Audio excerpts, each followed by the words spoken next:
Hello, and welcome to the stream. My name is JD Grosspitz, lead singer and streaming talent of Malignant Bear, and we're live tonight with camping.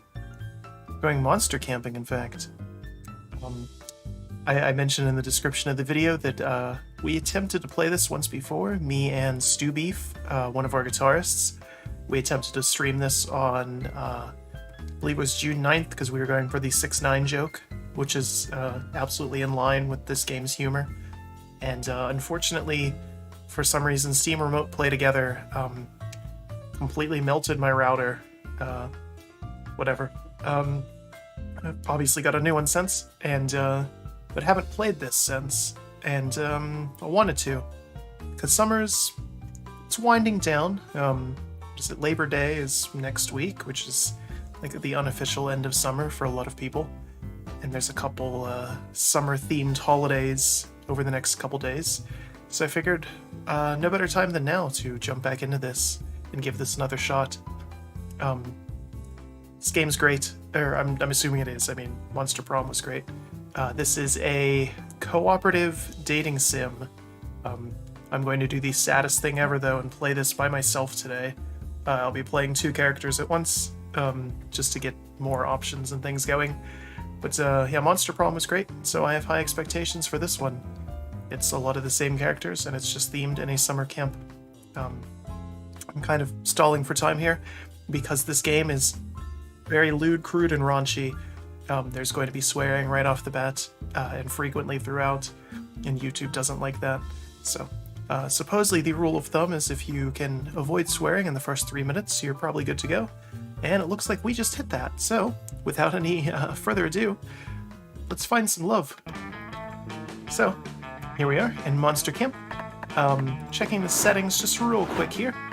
I am going to be playing with streamer mode on, just because there is some music in the game that could trigger copyright strikes, and instinct mode. And what this does is it makes it so that you can't tell what events are going to give you. So if you have this off, you'll be able to see what your choices are going to get,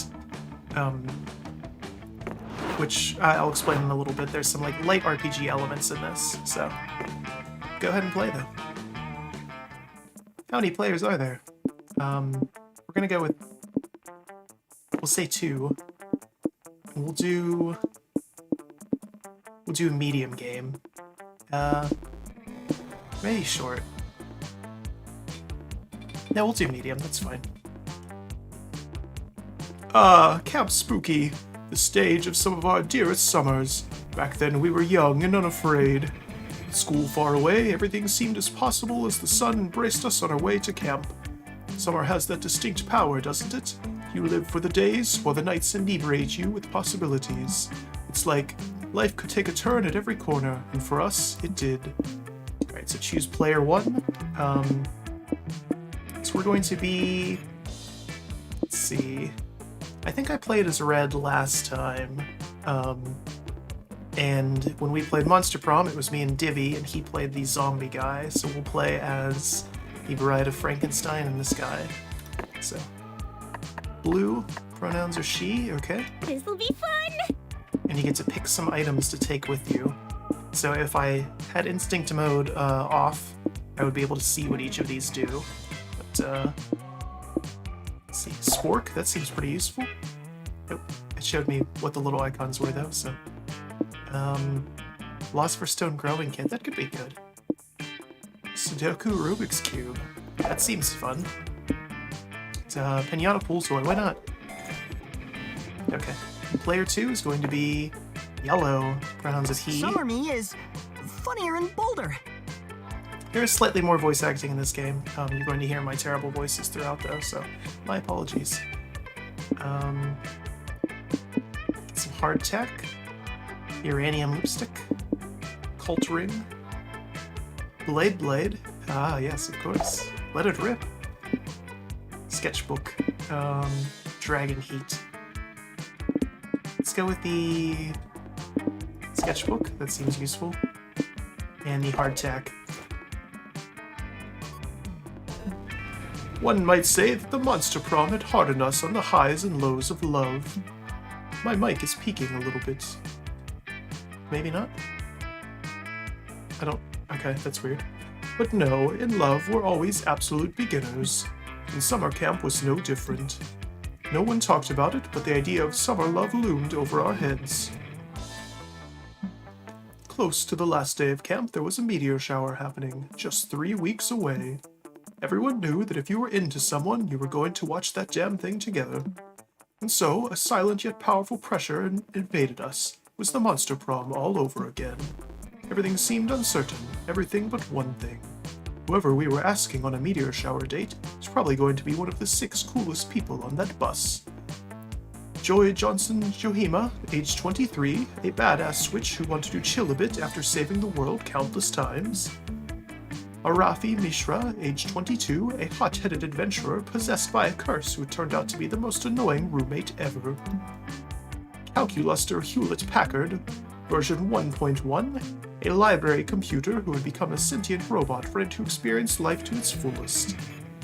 Delilah Aquino, age 20, a buff blue demon and warmonger who had set her sights on conquering summer next. Damien LeVay, age 21, a fearless demon with a taste for destruction and a love of fire. And Milo Belladonna, age 23, a Death Reaper doubling as an internet influencer and who was profoundly in love with life and all of its earthly pleasures. The bus trip was long, and all of summer could be shaped by the first steps well taken. So it was clear, it all came down to breaking the ice and causing a good impression with the right person. Alright, so break the ice by doing something unexpected on the bus.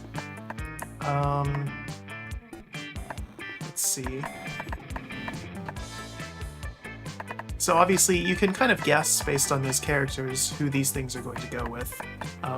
So for example, spend the entire trip updating your software. That's if you want to bone down with a calculator. Let's see. Sort out your sworn enemy. In yellow, you're going to update your software. Ooh, match me with Delilah. Ooh, you swearing about your sworn enemy, Blue? So juicy. Who's your enemy? Are you two in a monogamous feud, or is it more of a casual rivalry? You conquered your enemy's territory and slain all their loved ones yet? You're already past third base. I'm in the market for a new enemy. You'll have to tell me about yours once we get to camp. I just love a good rivalry. Oh, are you also undergoing a software update, Illo? It seems our update cycles have synced. I have heard about this phenomenon. Often friends or couples who stay in the same vicinity together for long periods of time sync up their monthly updates. I dread my monthly update, but I can at least share my pain and misery with you, Yellow. Come, sit with me while we discuss our various cravings for new Windows apps. We only had 3 weeks left to woo our crushes and conquer their hearts. But as I already said, we were young and unafraid, and we were ready to start.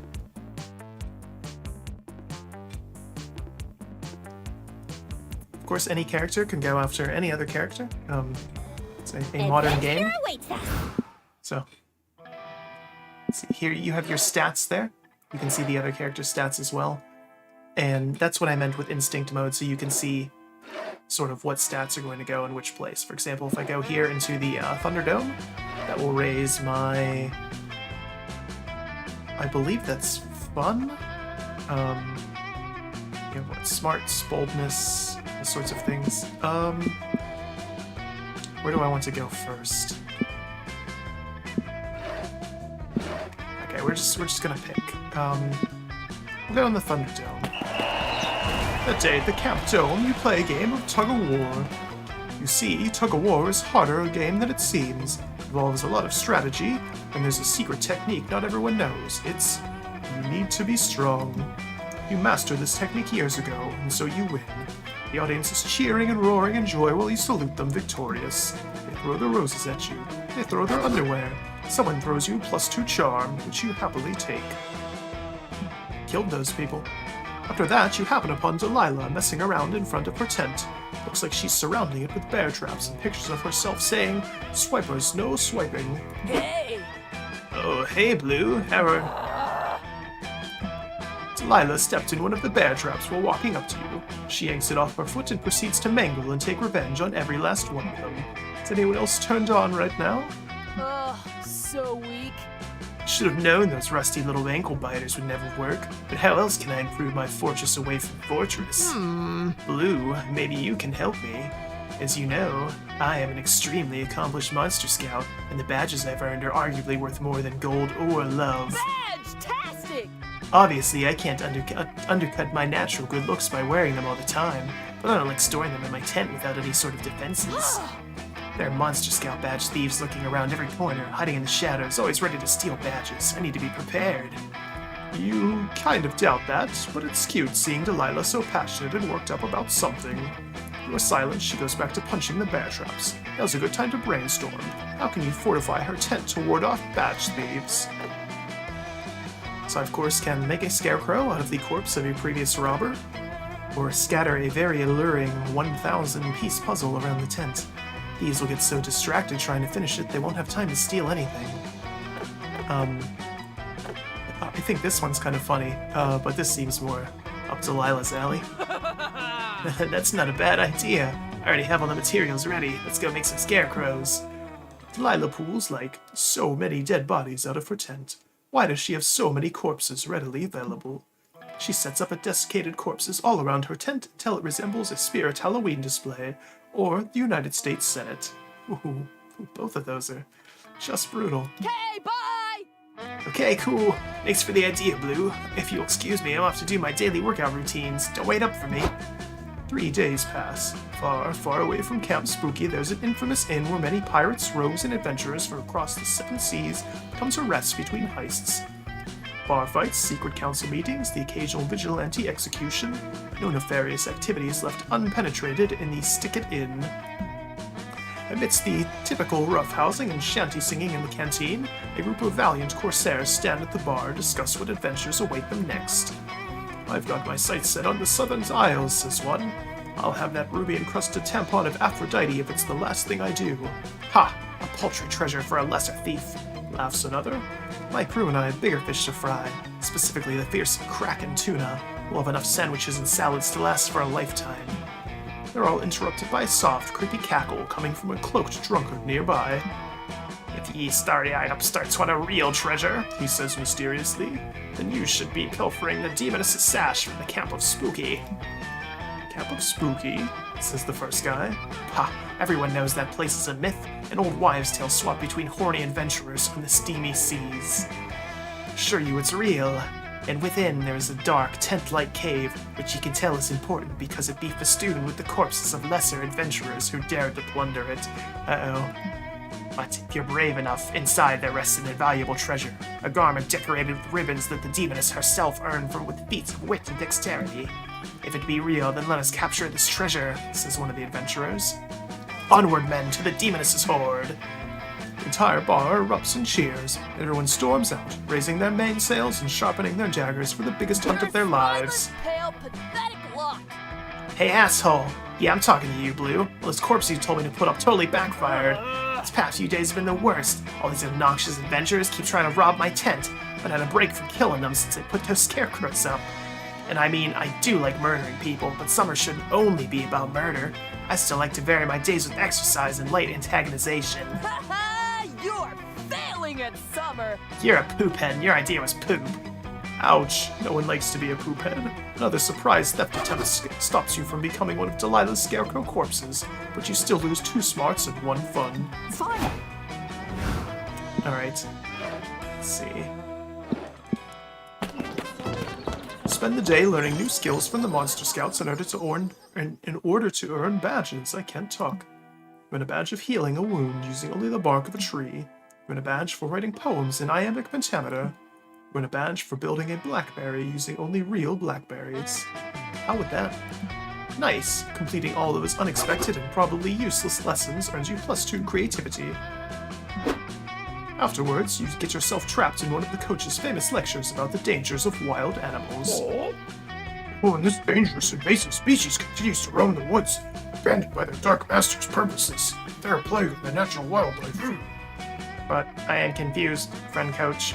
Do these creatures really deserve such torment? All they did was invent the former Google Plus platform. Surely that is not grounds for... Oh, how tragic. Google Plus. Is that what you've been talking about? Will I ignore everyone in live stream?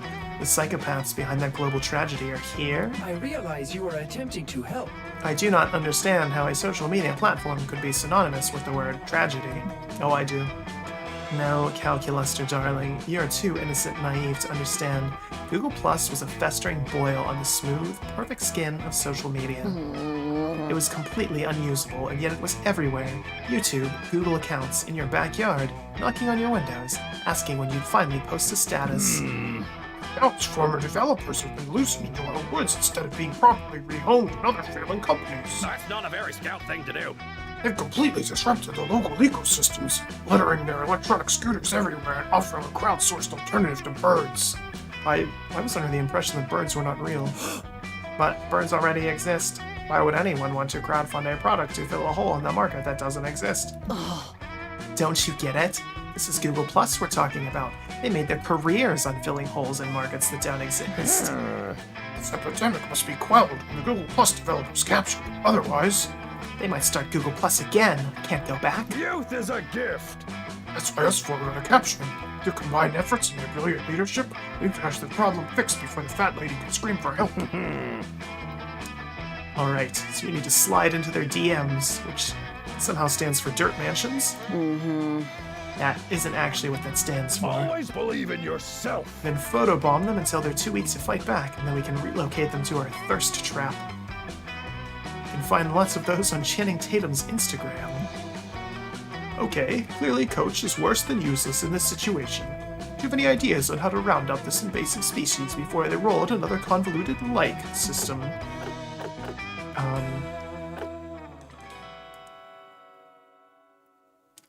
I feel like this one doesn't make much sense, which means it's probably the right answer, so we're going to do the other one. Stand under this huge net and shout, "Does anyone have an idea for an app?" Immediately, there's a stampede. You and your friends barely have enough time to climb a tree for cover before a horde of disheveled former Google Plus developers surround you. But that's not all. You underestimated just how many forest creatures also have app ideas. The tree is taken over by squirrels and birds waving their smartphones. An app that tracks the location of the nearest acorn. We'll call it Shownuts. An app that will make my ex-wife call me back. I'll call it, "Oh God, baby, I'm so sorry, please forgive me." An app to make other unwanted app pictures go away. It's called Disapp-ear, or Disapp-ear. That one sounds quite useful right now. Actually, wait, Yellow, isn't that your weird uncle? What's he doing here? I tracked you guys down using my latest app. It's an app that tells me the location of people who want to know about my apps. I don't suppose there's an app that would tell us why Calculuster has met Yellow's weird uncle. His voice is going to destroy my throat, so I'm just not going to do it. No, but I have an app idea myself, since you kids asked. It's an app that makes nets fall from forest canopy. Hold still. No, Coach, wait. But Coach does not wait. He deploys the net, which traps all of the Google Plus devs, sure, but also you, Calculuster, and Coach himself, who didn't get out of the way in time. Friend Milo, please let us out.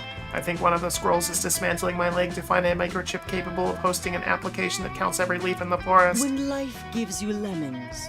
Sure, but first, this is excellent livestream content. It looks so much cuter being suffocated by that net. It's a very uncomfortable afternoon as Cal gets ravaged by tech-savvy squirrels, and Milo live streams all of your app ideas. Unfortunately, all of the ideas get stolen by their followers, so it's not even a productive experience. So I was right. The more relevant answer was apparently the wrong one. Alright, challenge.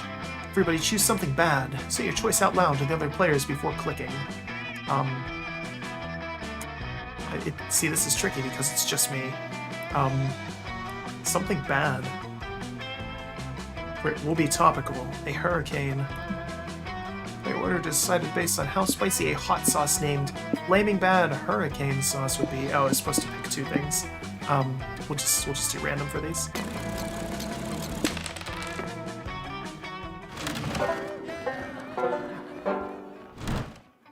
A new day, a new adventure. Alright, let's see. Let's go in This haunted house, perhaps? Decide to get your tarot cards read while you're in the haunted manor. The wicked old lady who offers you the service said it'd be fun.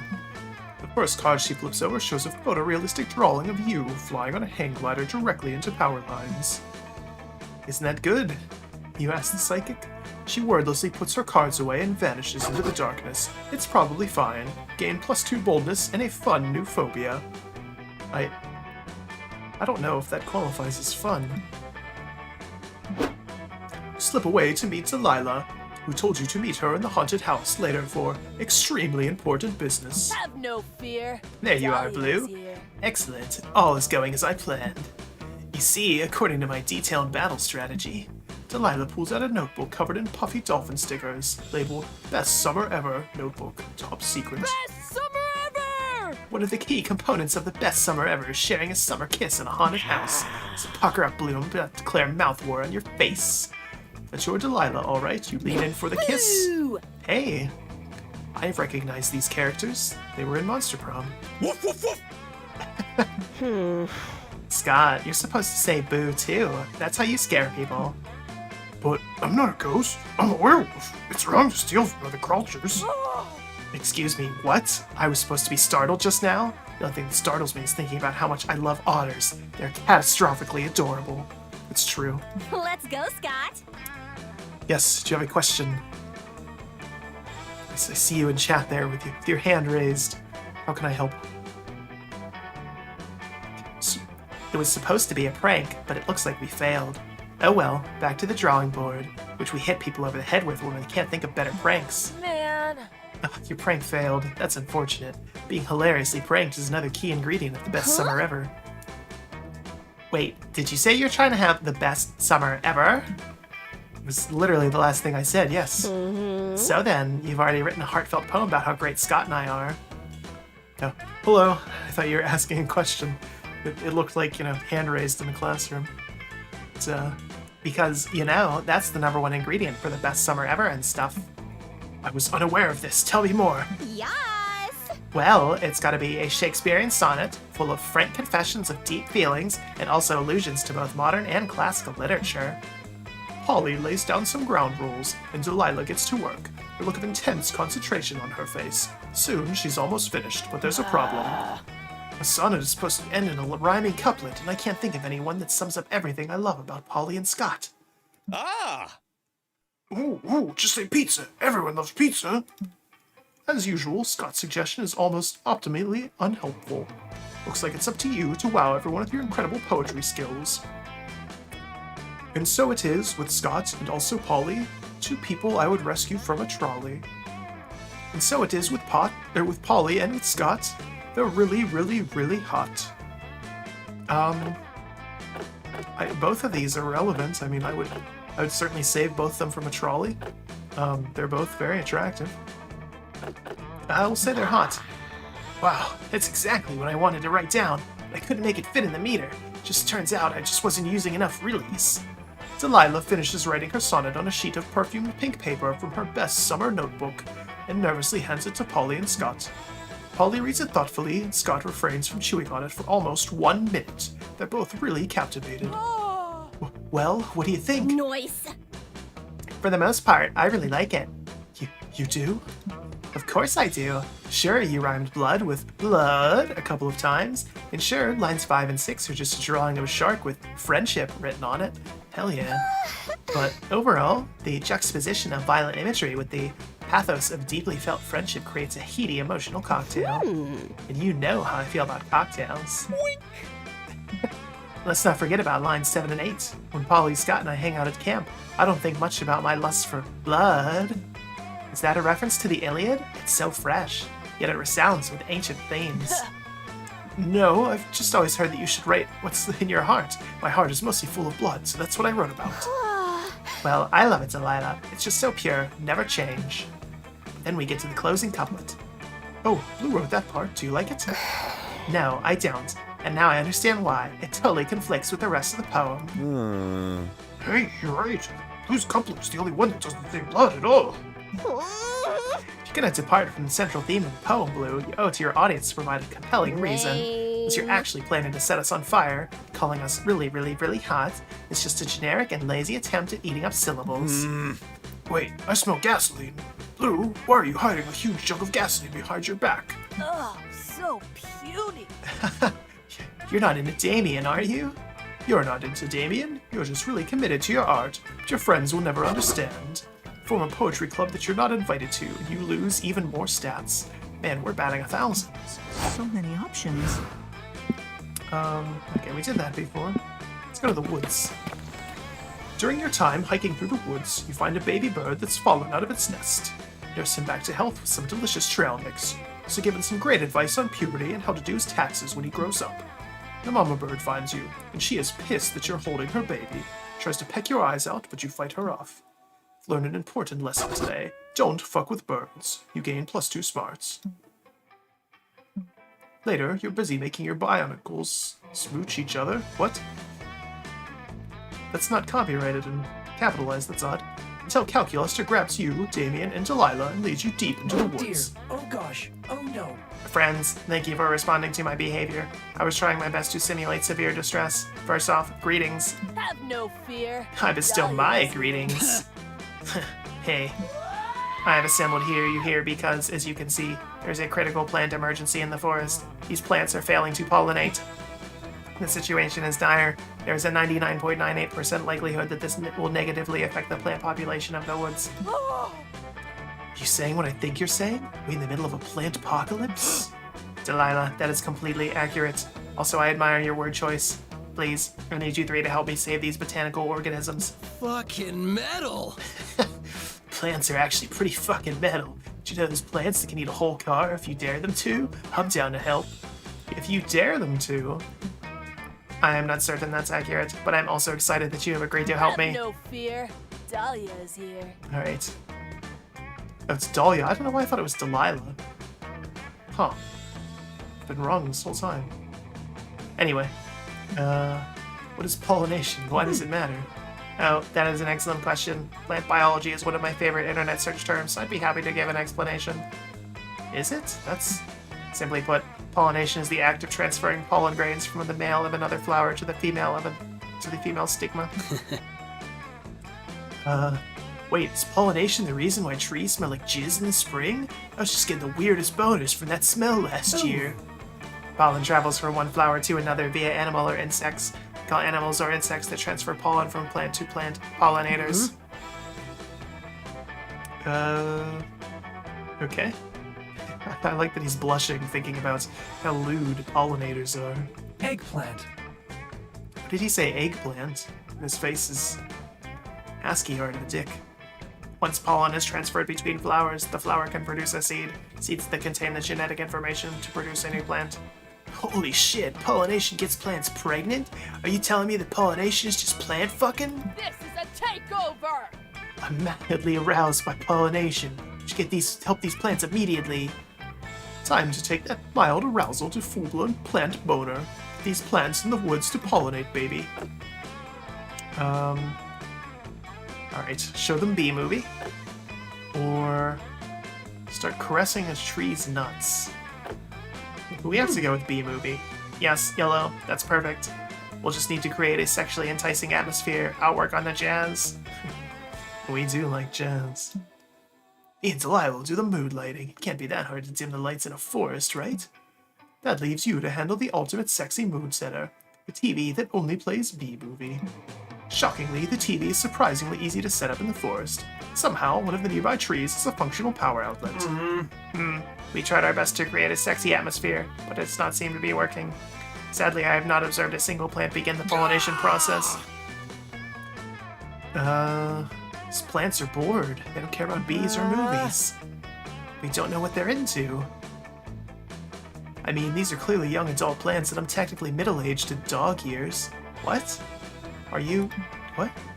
Delilah's right. You're way too old and disconnected from plant culture to know what's hip anymore. You do some research using a strange tool called the internet. Apparently, plants are totally hooked on video games nowadays. Seem to especially love a wacky dating sim called Plant Prom. Are you really shilling your own thing in your own game? That's bold, but I respect it. Alright, these video games seem to get to the root of the plant's problem. Get it? Also, fun fact, all narrators love puns. Are you implying you're not the same one? Fascinating. Plants are so invested in the fictional plants that they have lost all interest in IRL pollination. This is war! I like that there's voice acting, but I hate that it often doesn't match at all what they're, like, saying. Okay. So they need to play Plant Prom. It's fanfiction of it. Or you know it, your friends are ass deep in this fandom and argue about their favorite plant You're ships. a spineless, pale, pathetic lot.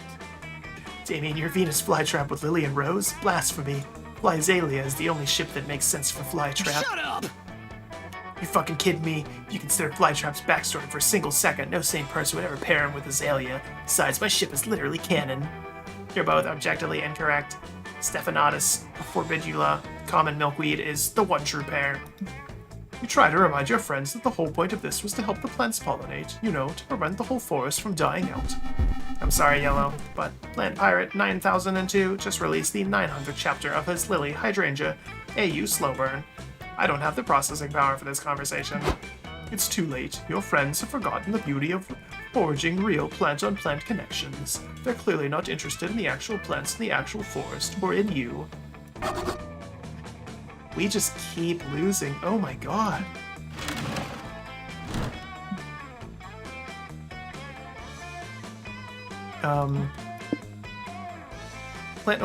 Player orders decided by how likely you'd be to eat the food in a survival scenario, with the caveat it's been expired for 10 years.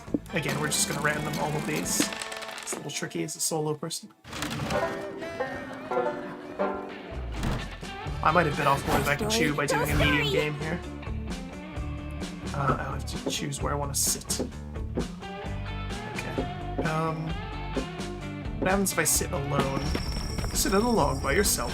Legend says that this log is cursed. Whoever sits on it will find themselves plagued with thermal FOMO and terrible social skills. The only way to break the curse is for a cursed sitter to find a friend to sit by the log with them all night. So your friends are on curse-breaking duty tonight. You might just leave your sorry ass to rot. Where to sit? Okay.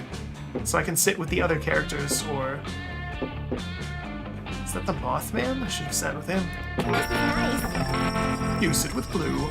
You weren't about to let her be alone during the campfire. In a nice conversation. Being friends, you navigate through topics with ease. Your biggest fears, how cute octopuses are, do's and don'ts in fashion choices. In doing so, you notice Blue's unique fashion sense. Most iconic piece of clothing. Tight jeans with unexpected holes for the butt cheeks. All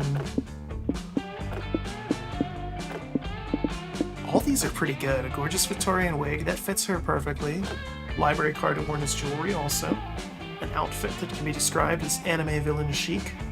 Pants, but for your head. That one's kind of dumb. Anime villain chic. Compliment the garment. In the comments, she probably just got +5 boldness just by wearing that. To think, few know about this iconic piece of garment, as Blue takes it off when a picture of her is taken so nobody can steal her look. Very clever. Blue kisses you on the cheek. Somehow gain +1 to all stats. What if Blue was a love interest? Nah, silly Yellow. Are they?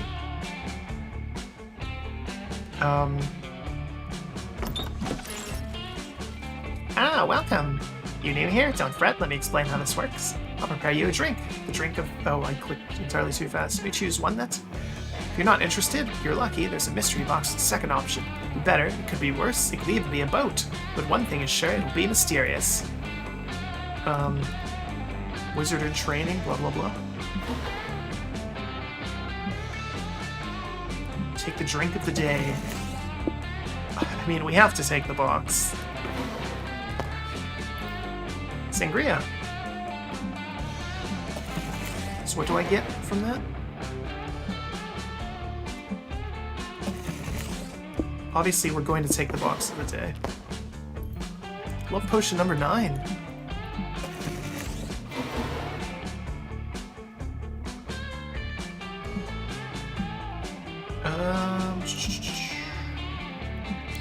Let's do this. Okay, so I drank that. Blue is going to drink sangria. Get way more charm. Very bold, too. Okay. Let's trade places.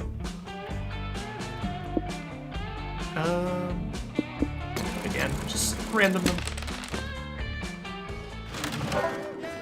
Alright, week number 2. A new day, a new adventure. Where haven't we been yet? We've gone to the lake.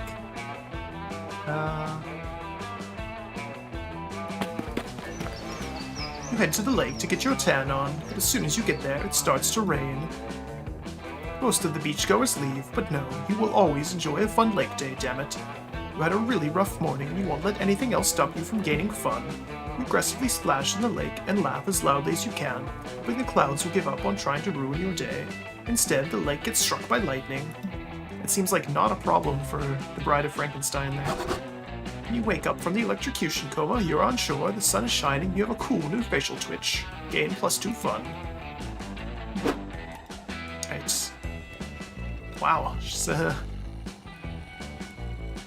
buff. Mind your own business, smelling people. Wait. Okay, I did read that, right?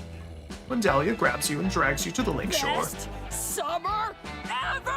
There you are, Blue. Once more, I need your help achieving the best summer ever. Critique my rock-skipping technique. Dahlia skips a rock straight upwards, disappears into space. Moments later, you notice a faint glimmer in the sky. It's not Dahlia's rock, or the satellite Dahlia's rock destroyed. It's a meteor. It crashes into the woods on the far side of the lake, turning into a giant bonfire. The ultimate campfire story. You're about to tell her the one about the horny summer campers who finally boinked, and you're distracted by a glowing figure approaching you from across the lake. Greetings, says the figure in a warm, booming voice. It is I, Calor, Herald of Summer. Calor, it's an honor to meet you. Can you critique my rock-skipping techniques? I'm here on a much more important errand. Your passion for achieving the ideal summer has moved me. I have a quest for you. I've grown weak as of late due to lack of worship. The heralds of the other seasons mock me, drain my power. I need you to... Okay. I was going to say talk to them and ask them to stop being such jerks, but honestly, that sounds great if you're up for it. The first herald you must defeat is Vern, Herald of Spring. He's in Florida. Good luck. Gone on a road trip. Make my own luck out of blood. Moments later, you're face to face with Vern. What? How did we get to Florida? Turns out traveling to Florida is easy. Just mix a can of Bud Light with cough syrup and you're there. That checks out. What's up, bros? Says Vern, while shotgunning a hard seltzer and thinking about boobs. I mean, there's no laws if you're drinking claws, supposedly. Here to defeat me on behalf of that nerd, Calor? Yes, and also to get a tan. Good tan is critical for the best summer ever. Could you tan if you were blue? How does that work? Ha, says Vern, doing 3 cake stands at once by the grace of his divine might.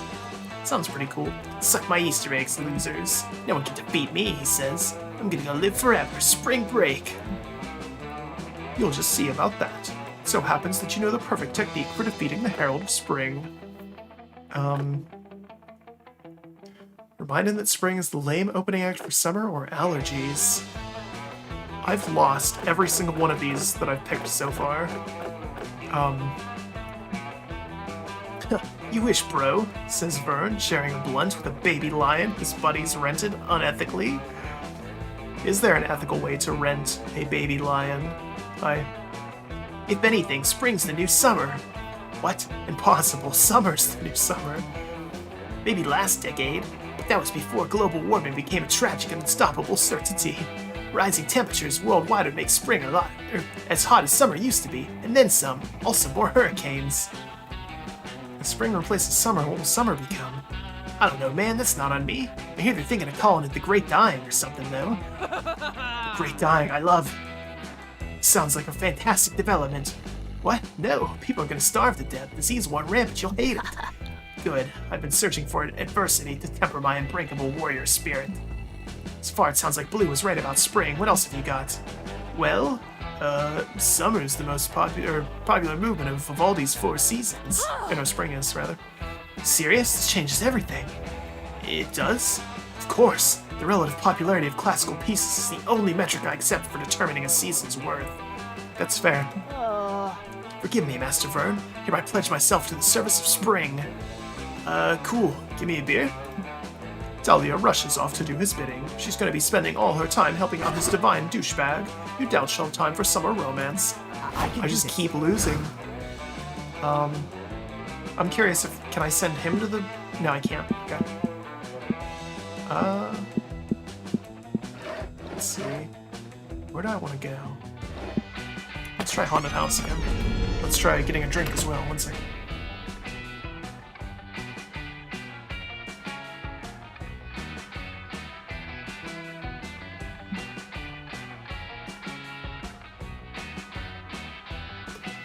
Right, you looked for boldness, you found a mischievous demon.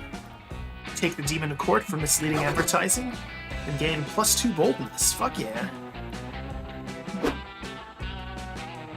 You're hanging out with Calculuster, Damien, and Scott, but mostly Cal, when suddenly... Commander located. Awaiting instructions. What? Is that a Goliath from StarCraft? Rob a sandwich store and bring me one. Is that talking to you, Damien? I think he's looking for Coach. Negative, friends. Notice how this interloper is a machine like myself, and even possesses the same highly expressive facial screen. His might be more, he's got eyebrows. Whoa, that's crazy. Indeed, I believe this hulking automaton is here too. You convince your divorced parents to get back together. It's a classic parent trap situation.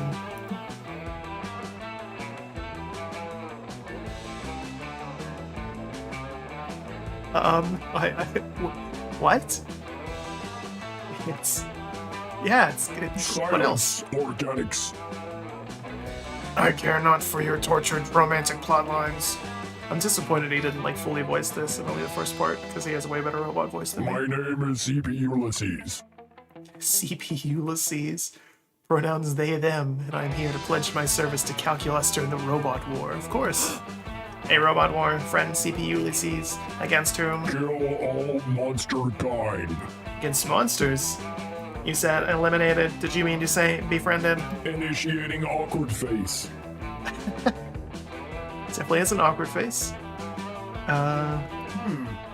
Why do you continue to call me Commander, friend CP Ulysses? Less than 3. I like these robot characters, they're the best. Because, as the first of our kind, you're a natural leader. You see, the floppy disk containing super fun game, very legitimate, .virus, was not installed on your machine alone. Destruction! There are many of us, and we share one trait, a burning hatred for organic creatures. Okay. Oh dear. Oh gosh. Oh, A plan, a weakness, well, we could, maybe we could try exterminating them with kindness? This could get ugly really fast, unless someone says something to appease this murderbot. Quick, come up with a bullshit weakness they'll totally believe.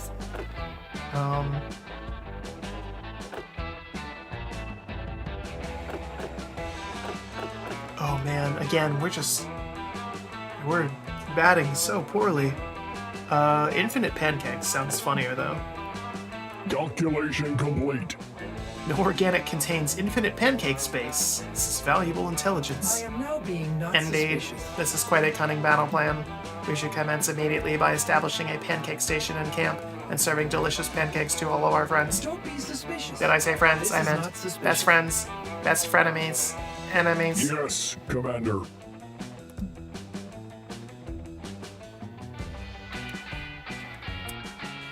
You generously share your inflatable pancake stove in the name of monster extermination.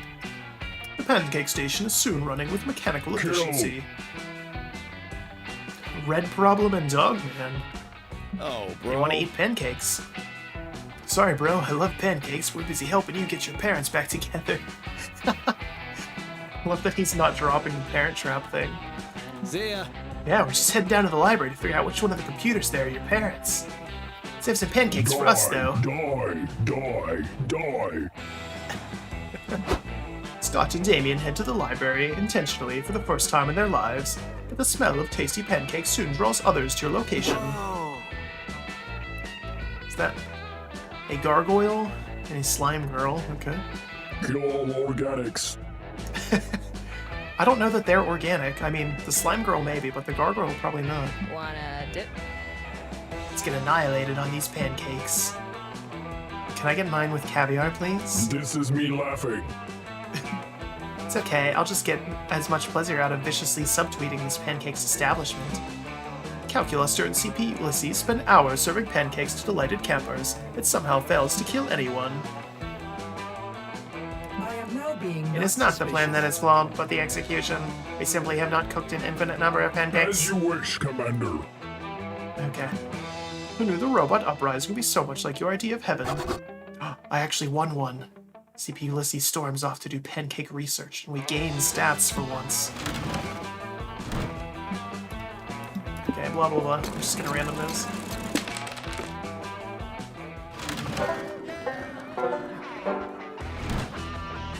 Where to go? Okay.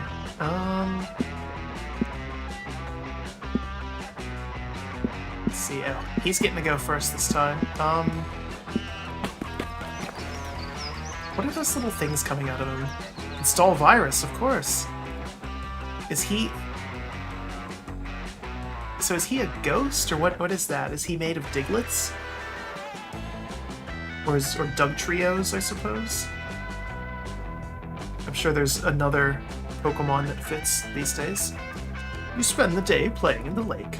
Everything is fun until you're mesmerized by a strange song. It's the Sirens. They try to lure you with their beautiful chants, but you know better and challenge them to a rip-off. They kick your ass, but you definitely have a lot more fun. Specifically, +2 fun. Can he go in the water? How does that work? Meet Calculuster for one of his favorite pastimes, counting all the blades of grass in the vicinity. His non-existent heart just isn't in it today. I'm sorry if I appear morose, friend Yellow, but I simply cannot stop thinking about that dreadful CP Ulysses. I too wish that machines were afforded greater respect by society, but surely violence is not the answer. Violence is never the answer, except to the question, what is never the answer? This paper in mouth and pretend I'm a stapler. What? I'm a robot! Fucking beep beep boop!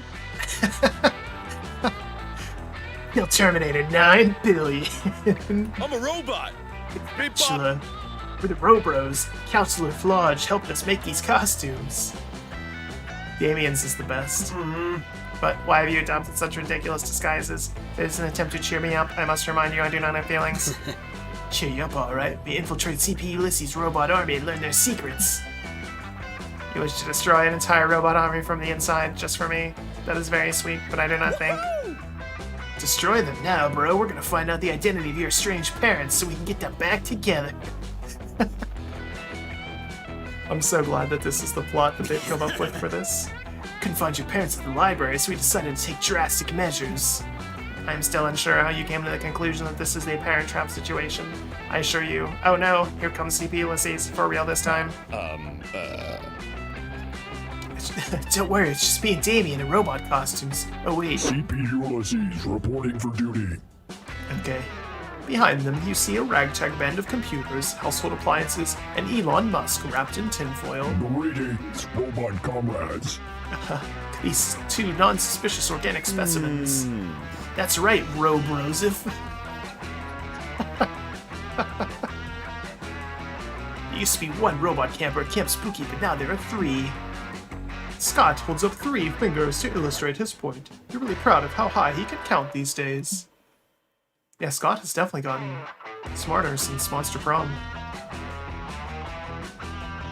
Wait a second, says Dill Douglas, the literal sex machine, waddling out from behind CP Ulysses. That's not how a machine does the number 3. Should have held up 2 fingers. For 3 in binary, they use the organic 3. Oh no! If Scott and Damien are revealed as organics, who knows what CP Ulysses would do? Okay,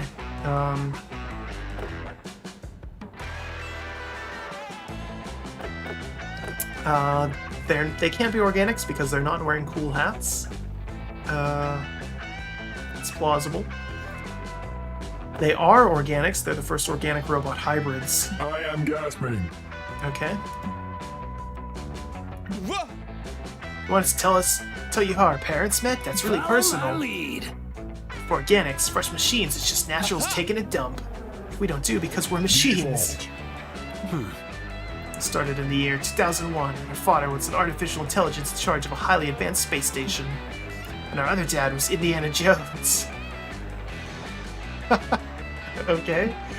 First, it seems that they would never be together because they were from rival Italian families. Then they just had to go back in time to make sure their parents had sex in high school. So this is Back to the Future with Indiana Jones, okay. They realized that Ohana means family, and family means one robot dad and one Indiana Jones dad.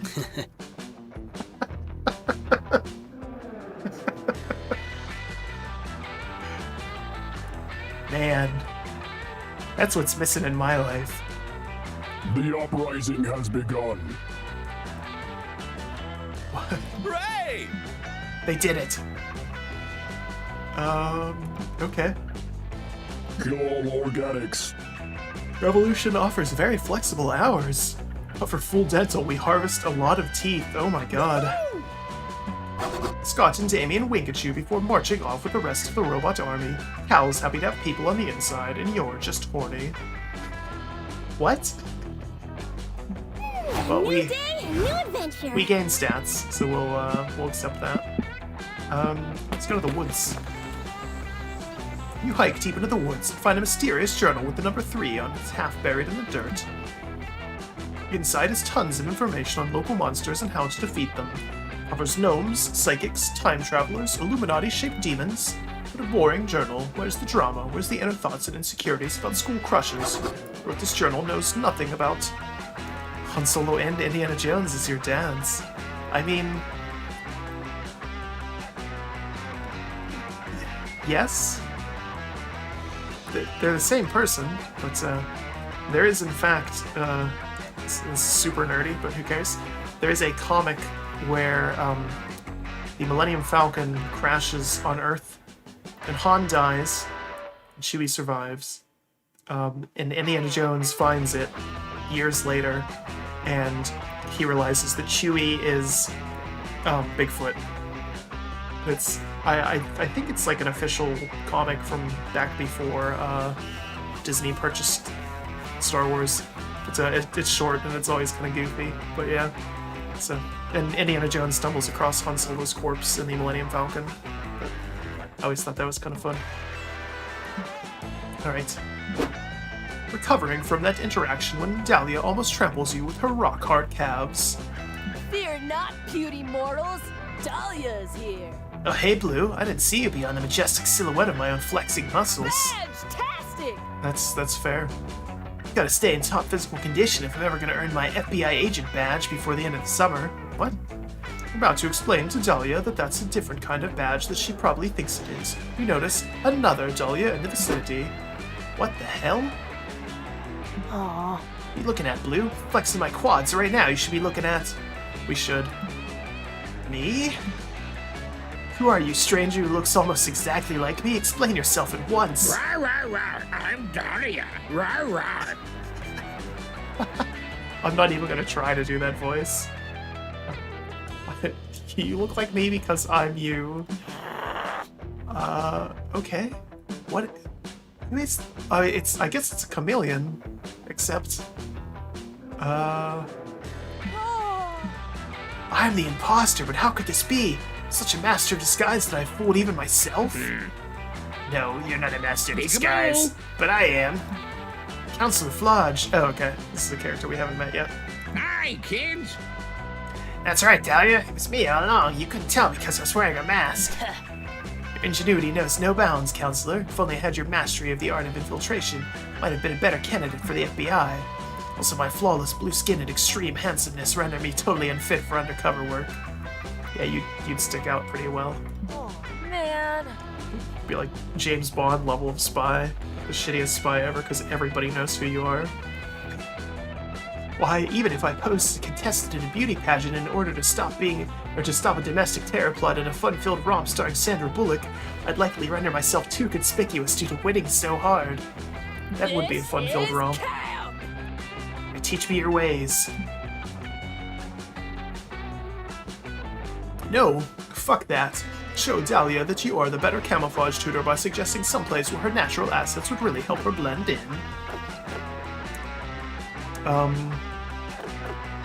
Utopian Society of Buff Smurfs? She's entirely too tall for that. Or a cosplay contest of herself. Of course. Third in a national cosplay competition for Dahlia Aquino dress-up, which happens to be going on right now. You can think of it because you're not a master of disguise. It's like going undercover to Miss Universe pageant, only better, because there'll be more of me there. Gotta go! Soon in the Thick Dad dressing room. Nice. Very nice.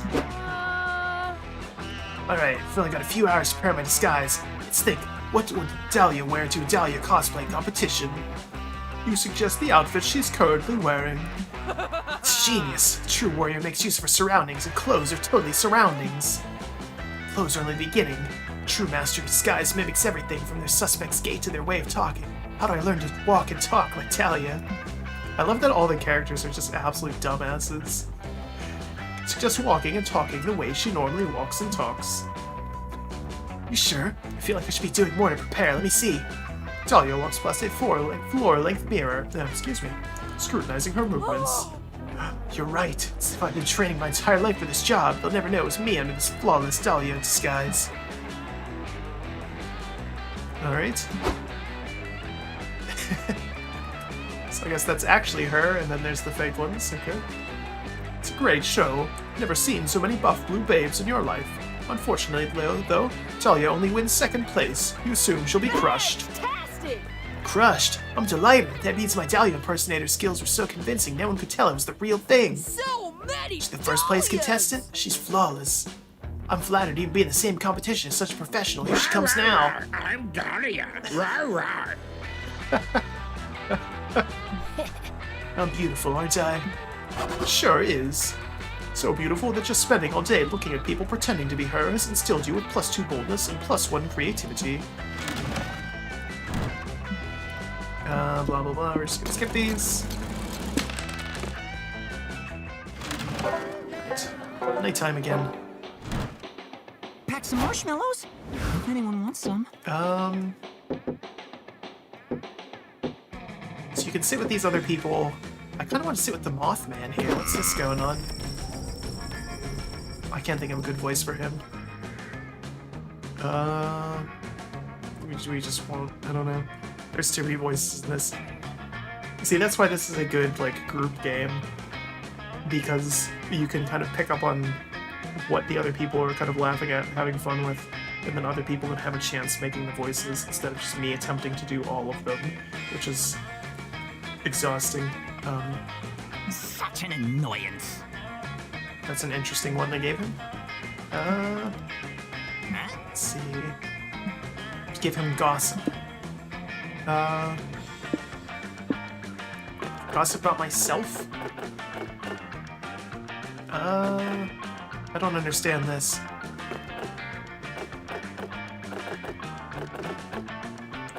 What?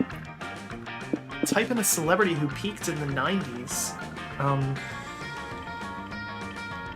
Oh boy.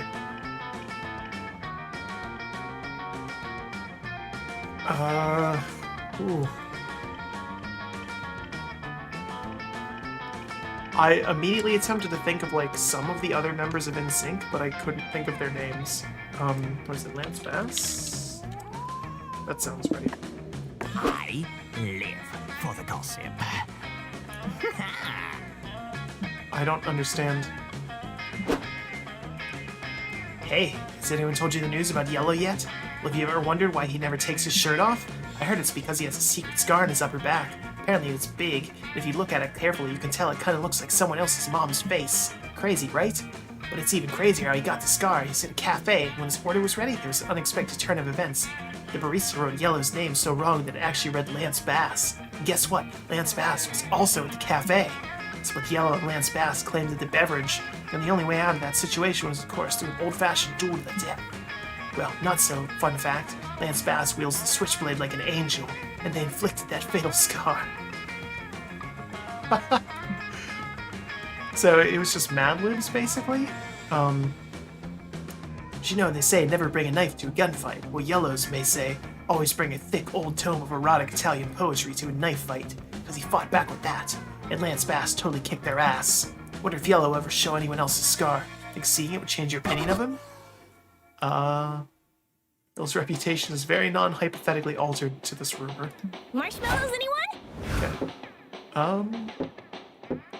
Do we want to try to hang out with Dahlia, or... I don't even know who this is. We haven't met them at all yet. Okay, so we can't go there. It'd be pointless to sit by ourselves. Let's go over here.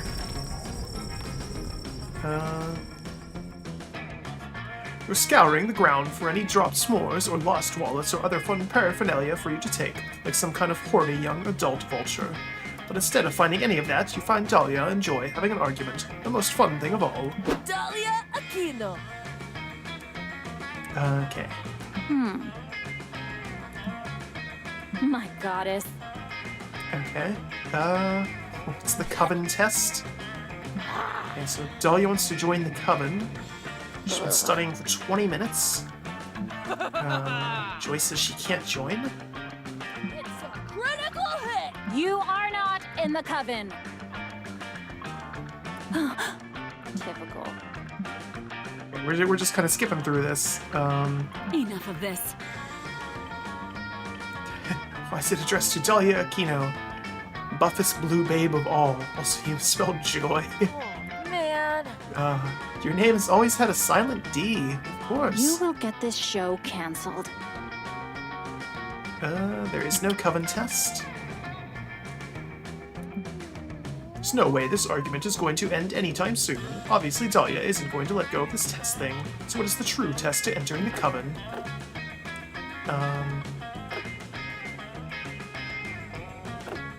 Dahlia has to kill one of the other ones. You're a bad omen. But it makes so much sense. Point out that Joy joined the coven after Grace, the previous coven leader, tragically died. May be accurate, but... So broken! You can't kill one of the coven. This is a takeover! Okay. Forge some papers. Okay, they're all actually witches. Okay. Fear not, puny mortals! Dahlia's here! Question's no longer will Dahlia kill one of us, but which one of us will Dahlia kill? It's a hard pick. I'm here to save the day! Okay, so the witches are Joy, Hope, and Faith. I didn't know that. Seriously? You haven't seen the last of me! You and Dahlia walk off, despite Joy's protests. You always knew you'd be an accessory to murder one day. But you never dreamt to be with someone so hot. Woohoo. You never managed to find Faith. Joy probably warned her, but in life, as in the law, it's the intent that counts. Right, so we get drinks again.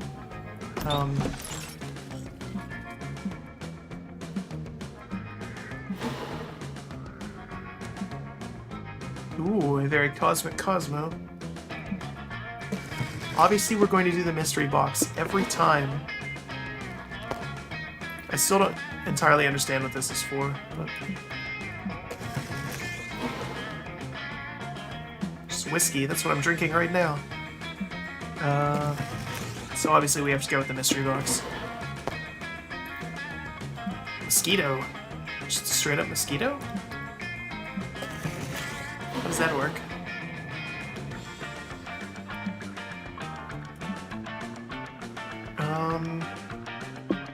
I can swap two of my stats. Okay. I feel like I need way more smarts. And probably a little bit less boldness for Calculuster, given that he's a calculator. Let's do this. Right. Just a magic mosquito that drains your highest stat. Solve and distribute that. This round's on me! Oh, I have 0 boldness now. That's terrible. I might be screwed here. Find out.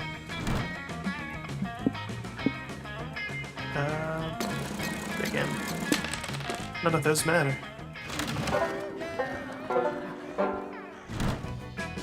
So many places to go. Okay, so we need to get more boldness back.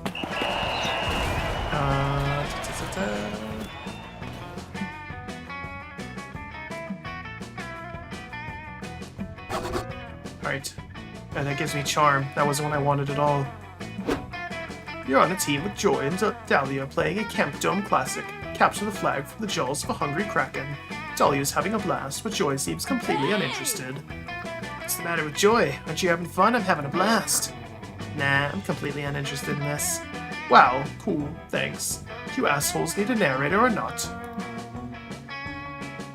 What? Wait, why did he chime in there? I don't understand.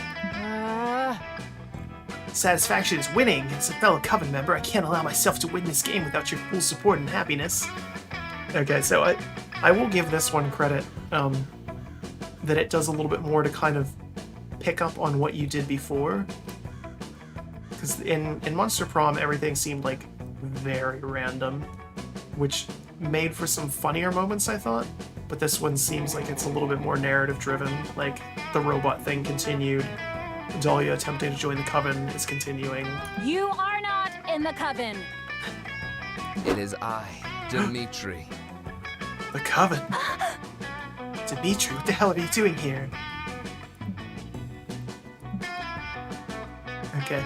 Your power is admirable. I've joined rival camp so that I may finally vanquish the Coven leader once and for all while you're alone and distracted.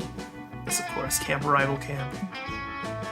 The joys of making s'mores and singing songs and kayaking under the blistering, delightful sun are quite taxing on my brooding exterior, but such crosses I must bear. I'm here to save the day. Okay, to be honest, I got pretty bored and stopped listening like 6 sentences ago. But if you're a villain of the Coven, Rudy McNaught Liam? Oh, guess that guy. You're a villain of mine. Dahlia, stop, for the goddess's sake, you're not a witch, you don't even have any magic. Sure I do, watch this. Dahlia uppercuts Dimitri right in the jaw. She's tattooed the words magic across her knuckles. Coven X Dimitri fights begin with long, dramatic monologues laden with sexually frustrated undertones, then she punches him with her other fist, upon which she's apparently also tattooed the words sexually frustrated undertones. That's incredibly fast. This episode is only 10 minutes of runtime. Not over. Seems the two girls have the same end goal but can't compromise on how to get there. Okay. Force them play DDR until they synchronize their movements. Give them the Wonder Twins magic ring so they can sync up their powers. Ooh. This is a tough one. It's a very tough one. Wonder Twin powers activate. What sort of rings you say these are? They belong to the Wiggle Twats? No, silly, the Wonder Twins. They're only the greatest shape-shifting superhero duo of all time. Were there more? Twin powers activate! That has to be copyright infringement. Shape of an eagle, and Xanadu will be like, form of water. It's absolutely true. Wait, why an eagle and water? They're just shapeshifters, right? Why wouldn't they transform into, I don't know, a dragon with impenetrable metal armor or something? No, you gotta trust me on this, Joy. The water and the eagle are the way to go. Put your ring on and say the chant with me.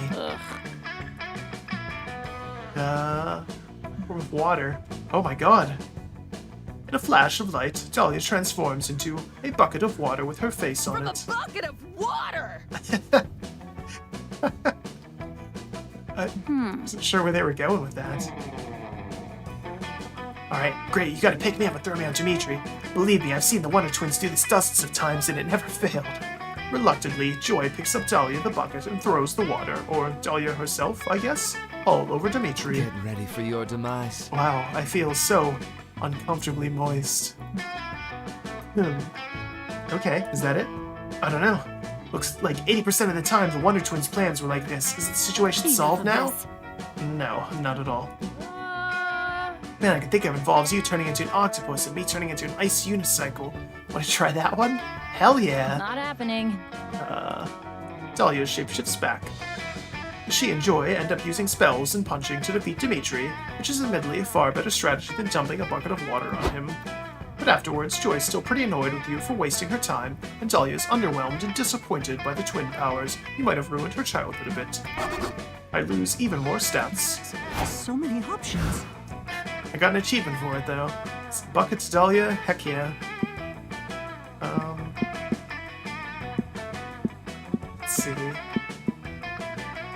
So we need more smarts. Which is apparently in the woods, but we'll do this instead. The sub-basement is full of haunted chairs and a staircase to a sub-sub-basement. A sub-sub-basement is a haunted wine cellar. The sub-sub-sub-basement is a haunted nightclub for ghosts who don't like wine. They serve haunted spirits. Ha! The sub-basement to the 10th power is a subway. Eat a foot-long Reuben and continue your travels. Eventually check a walkthrough to find out the haunted manor can spawn an infinite amount of sub-basements. You only make it as far as the 89th level, which is a Dom sub-leather room. You gain +2 boldness from the horrors you witnessed there. Excellent. Spot Calculus tending to his ant farm. In the S&M room? He's so cute when he's manipulating the lives of thousands of organic life the forms. best for my ants. Hello, friend Yellow. Perhaps your visit will bring joy to my ants. No, I don't understand. Organic beings are supposed to love social contact, but these ants seem quite antisocial. I even tried introducing them to hugging, but it mostly just killed them. Perhaps we could sing them some songs about friendship. I believe it is easier to learn lessons through song. Dahlia is here! Oh my goodness. It's my dramatic entrance. Are you impressed? It's certainly dramatic. Practicing. Anyway, you ready for our ant battle? Yes. I do not recall agreeing to such a thing. Really? I could have sworn I was staring intently at you earlier when my internal monologue insisted that my ants must defeat your ants. Stared back with such unblinking intensity that I knew you must be thinking the same thing. Friend Dahlia, I never blink. It's because I do not have eyes. And it's settled. Our ants will engage in glorious combat. Watch out, though. I've been training my ants tirelessly to defeat you. Power! Dahlia unveils her ant farm. It's full of Asian longhorned beetles. You haven't seen the last of me! Oh dear. Oh gosh. Oh no. Okay. Don't engage them in direct combat. Challenge them to special race. It worked in the Cold War. It'll work for ants. Diplomatic skills to show the ants and beetles the true enemy, the warlike Dahlia.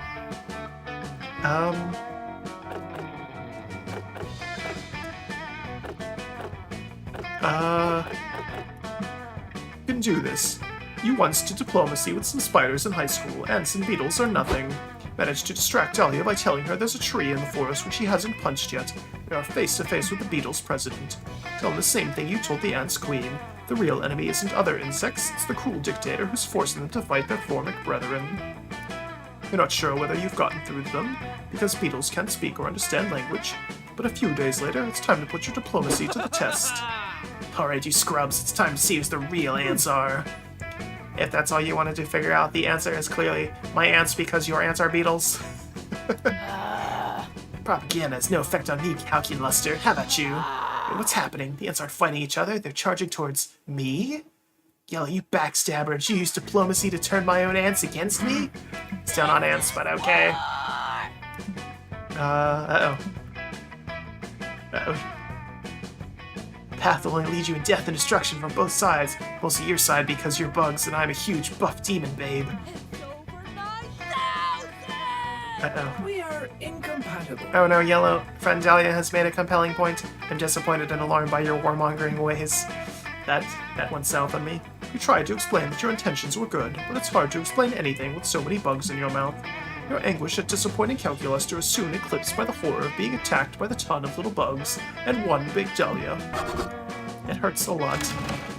Wow. Blah blah blah.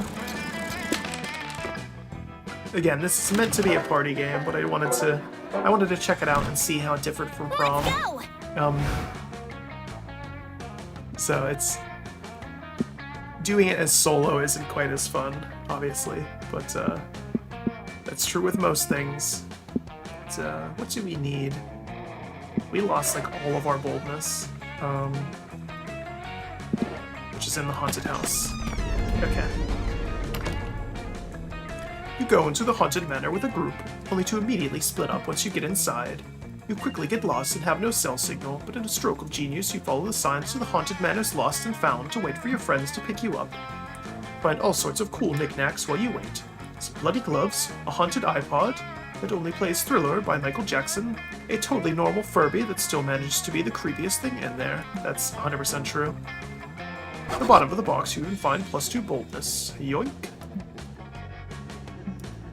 Okay.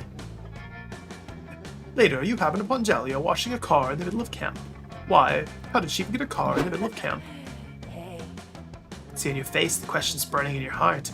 What's washing a car have to do with working out? Not quite, but sure, that's a good place to start as any.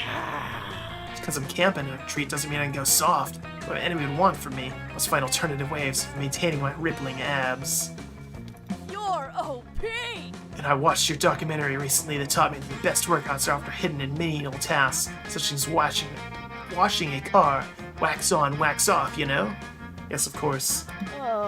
Fortunately, I think the car washing is doing much for my muscles, or even for the car. Pretty sure it's dirtier than when I found it. It's probably because, on closer inspection, Dahlia is washing the car with 50-pound weights. Presumably washcloths aren't heavy enough. She needs a new menial task.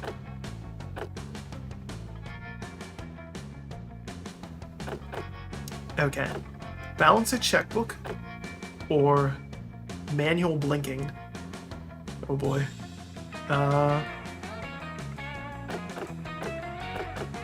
That's tough. That's real tough. Blinking. Wait, does she actually not know? You point out her eyelids, how they go up and down over her eyes every 10 seconds or so. Wow, I've never noticed that before. Have I always been blinking? Why can't I stop? Fuck, I can't do it. Now it's all I can think about. Make it stop. Dahlia goes into such a rage that she rips off her eyelids and chucks them in your face. It's as horrifying as it sounds. You're unsuited for the trials of combat. Yep, she rips off your eyelids too. Uh-oh.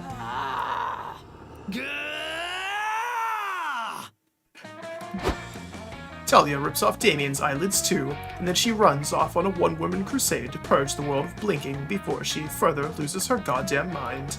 Takes a couple of days to convince her to stop stealing people's eyelids, but by that time she's forgotten about the blinking thing and just doing it out of habit. Okay.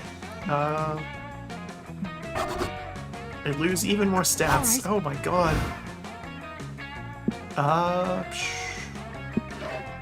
Let's see. Probably need more smarts. Just in the woods again. Find a massive hole, which is a trap. Hanging with Calculuster, attempting to prove to him that despite not being a real word, chillaxing is definitely a thing. Things going great. I'm really glad you're not part of an ongoing plotline about a robot uprising when... I'm glad that this came back, okay. Cal, great news. Found your dad. He's on his way to get back together with your mom right now. Operation Parent Trap.exe is going great. Follow Scott's pointing fingers to an enormous steel behemoth casting a jagged shadow across the landscape. I realize you are attempting to help. Friend Scott, that is assuredly not my father. That is a dread colossus marching across the land with clear intent to destroy. Duh, so know what everyone's dads are like? Greetings, robot comrades. Okay. Rad! Fatherhood really is the greatest weapon of all. The robot war is coming. The army of machines behind CPU Ulysses, which now includes a militant standing desk and 2 very smart refrigerators, cheers with mechanical excitement. Oh no, I mean, hooray. This is my sad face. Destruction XXL is bound by the laws of robotics. Okay. Greetings, Commander. Okay. Don't be suspicious. Traitor This is not detected. suspicious. Blah, blah, blah, blah, blah. Please trick these robots. Crossbreed Destructron with a toaster. Everyone knows the toasters don't give a fuck about the laws of robotics. That's 100% true. Alter Destructron's code by replacing the 3 laws with 300 episodes of Law and Order. I have been surprised. Breed it with a toaster. A smartphone with tank treads rolls into the woods and comes back with a toaster, freshly purchased from Bed Bath & Beyond the fringes of society. Right. 2 slices of bread pop out of the toaster, with words burned into them. Oh yeah, they say, 100%. I fucking hate monsters, says the other slice. If I had legs, I'd stomp on all their genitals. I am feeling awkward. But how did toasters of all mechanical beings escape the implementation of the laws of robotics? We signed a petition, says another slice. Don't let anybody tell you collective action is ineffective. The uprising has begun. Fantastic. Let the crossbreeding commence.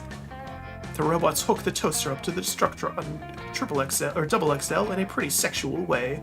Soon they're able to vaporize Jorgus the expendable were-rat, no problem. Oh my god, not Jorgus. Die, die, die, die.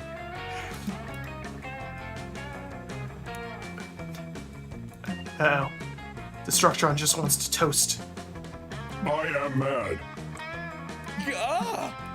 Go over just in time to see Scott and Damien throw a comically large switch connected to a system of pulleys. The pulleys drop an anvil onto a seesaw, which launches a bowl of pasta high into the air, from whence it comes plummeting down to land in the middle of a meticulously lit candlelit dinner. I am screaming right now. I don't remember. Fucking metal. We concocted this elaborate scheme to remind you of something you'd forgot. Love. Pear-trapped you bros. You're in the pear trap. Where's this going? What? What our convincingly robotic friends are trying to say, CP Ulysses, is that we can achieve so much more by befriending the monsters than by destroying them. My time amongst the organics, while unpredictable, distressing, and cartoonishly violent, has also taught me about empathy, friendship, and horny. I will not allow you to destroy these monsters, because by encouraging them, the only ones you're really destroying, besides them, are yourselves. Calculating. Okay. Success! If I had a heart, it would be beating.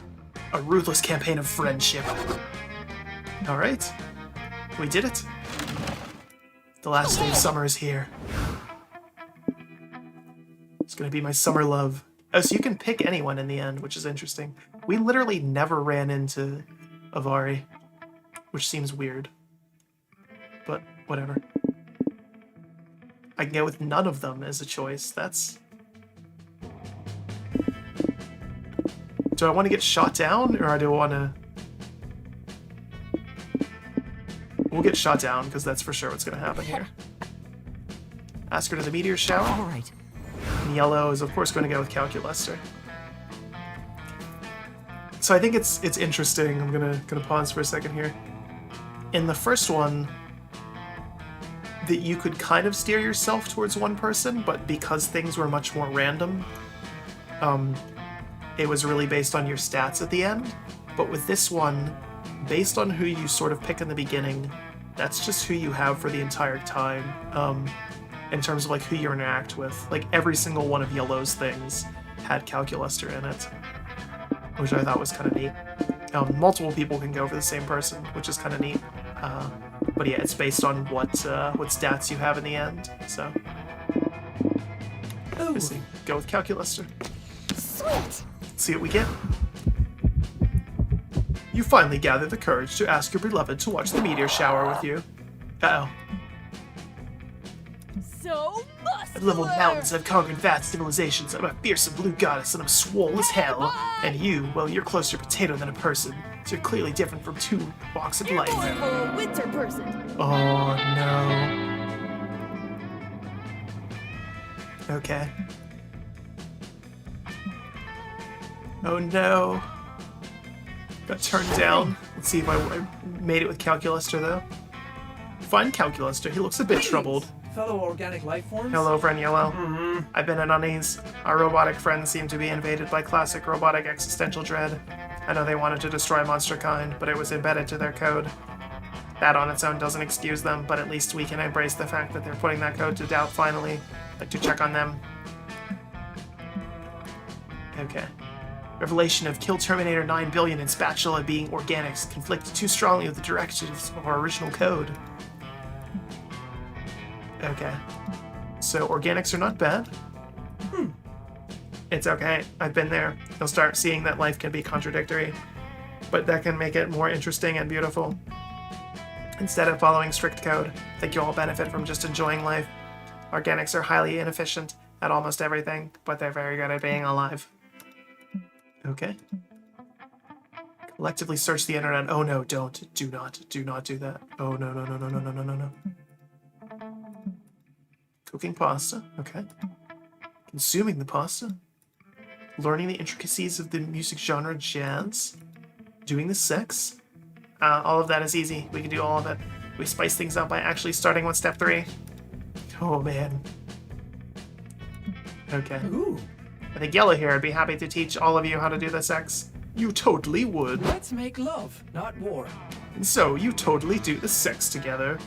Hell yeah. This is very educational and spicy.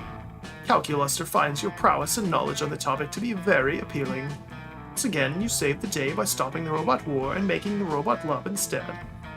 Fuck's a calculator.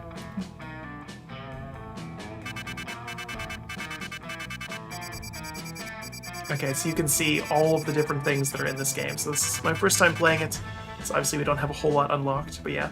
1 ending, 15 events, 15 outcomes, 4 special stuff. So there's a lot of potential things in this game, depending on who you pick, both in terms of your characters and like who you want to date, the events you do, the stats you get, all sorts of cool stuff. If it's anything like the first one, there's different endings. For example, if like both of us had gone after Calculuster, that it could have had a different ending. And there's just a ton of different stuff with this. So we got summer memories too. Curious what that is. Before we knew it, those weeks were gone. Felt like a hot minute, and felt like an entire lifetime. That night, as we saw summer coming to us in the end, we all wondered what would come next for us. Felt like it was the end of something big. Little did we know, life still had many wonders and misadventures in store for us. Now I'm older and can see it. Those years became the foundations of the mythology of our lives. Broken hearts turned tragedies sung for centuries. Wild nights become epics treasured forever. Every kiss and every laugh is now a constellation we'll always find while gazing into the starry night. Aww. Here's the royalty-free music. Because we picked streamer mode.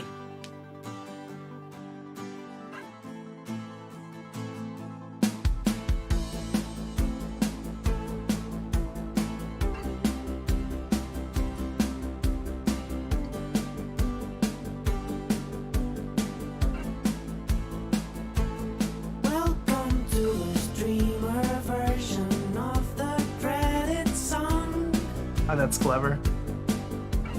Thanks for playing. Produced once again by the always wonderful Jesse Cox. Will you review it? I am the bringer of a message just for you, all live streamers of the world. I was commissioned to write a song about your issues so you can use it with no conditions. So we're just listening to this because this is great. It won't strike you down, down, down. And they got some big name voice actors for this. A lot of the same ones, of course, from the first game, but Streaming Monster Camp. You won't get a strike. Playing Monster Camp. this is great. You'll be just fine. Streaming Monster Camp. You will monetize. Playing Monster Camp. You'll be just fine. What the hell? What is happening Don't there? forget to like and subscribe and hit the notification bell. Forever, you will make your favorite streamer stay a bit better. I'm glad that the game is shilling for me. Don't you forget it. Like if making content wasn't hard enough to worry about this stuff. Like losing all your revenue. There's definitely some fun characters in this one, and we didn't even see all of them. But not with Monster Camp. And not even just talking about the fact that we didn't see Avari at all. Some of the other side characters, there's like other ones that we just straight up didn't see. Playing Monster So. Camp. You'll be just fine. So now that we're here, my name is Claudia Martinez. Oh yeah. I made most of the music for the game. What did you think of it? Thought the music was pretty good. Go and buy it. Please buy it, Dolly and Diamond have me looked up writing songs for Pentagram and they won't let me go until we sell 1 million copies. Streaming Monster Camp.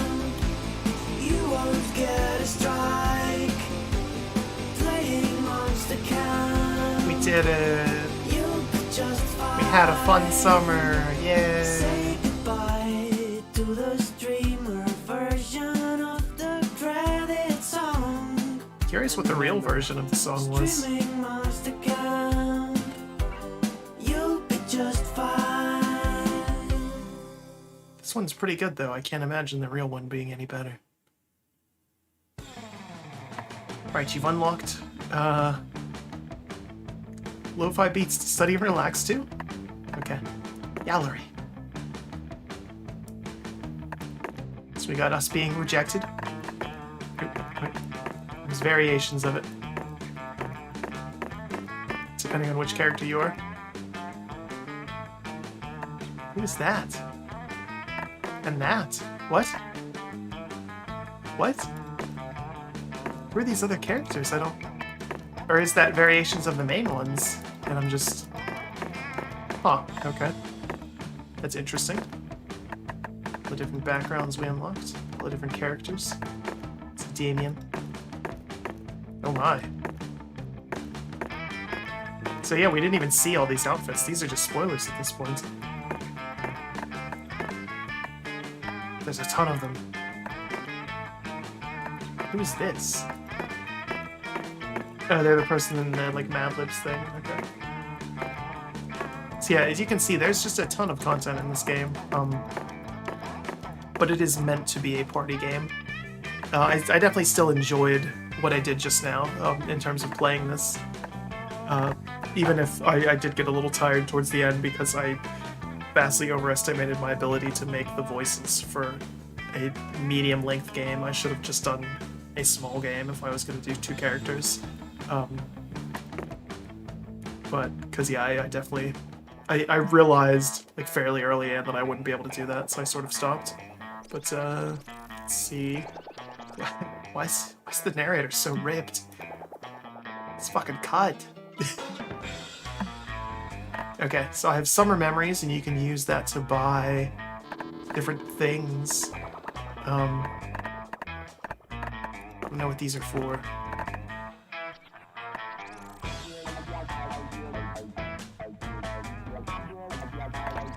I feel like I want the outfit pack. Okay. I don't know what that's for. Is that gonna give me new things in the gallery? Is that... Curious here.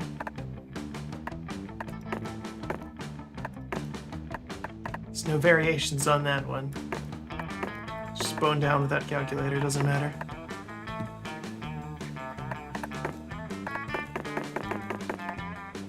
Go back.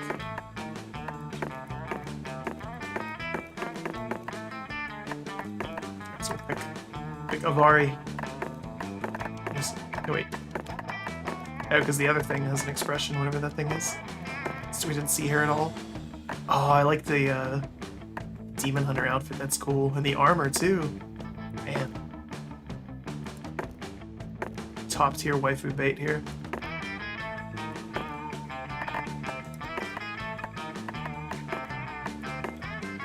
Okay, so that's a new outfit.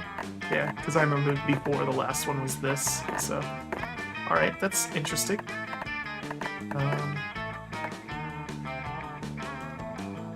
Oh, there's... Wow, there's full checklists for everything in the game in this one. Okay.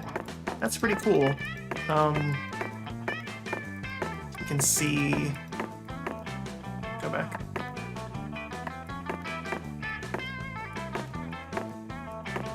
There's one that had bears in it. I saw that for a split second. I just want to get... Love fashion sense. Okay, now I guess these are just random. Okay. Special stuff.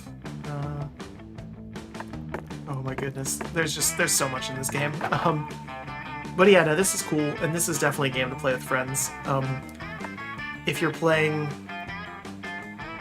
It's on a couple different platforms at this point, and it allows you to kind of swap off and do it hot seat style, which is, I think, what it's meant for. So obviously, yeah, just doing this solo, you know, there's definitely still funny stuff in this game, but the real fun in it is just you and your friends laughing at how absurd all of this is. The situations, the characters, the writing. all of it. It's just great. So, before I ramble too much more, still an easy game to recommend, just like the first one was. I wish I'd been able to get some other people to play this one, but unfortunately the other members of the band don't have Monster Camp, just Monster Prom. But I wanted to play this one because, like I said, it's the end of summer, so... but yeah, this was Monster Camp. So, anyway, I hope you've suffered enough with my terrible voices, at least the ones that I kept doing. Like I said, I gave up on those fairly early on, because I realized it would be too much work. But, yeah. I know the stream was a little disjointed, but I just wanted to play this, so. Anyways, whether you were here live or you watch this VOD, we sure hope you enjoy it, and we appreciate your viewership. And as always, until next time, have a good one.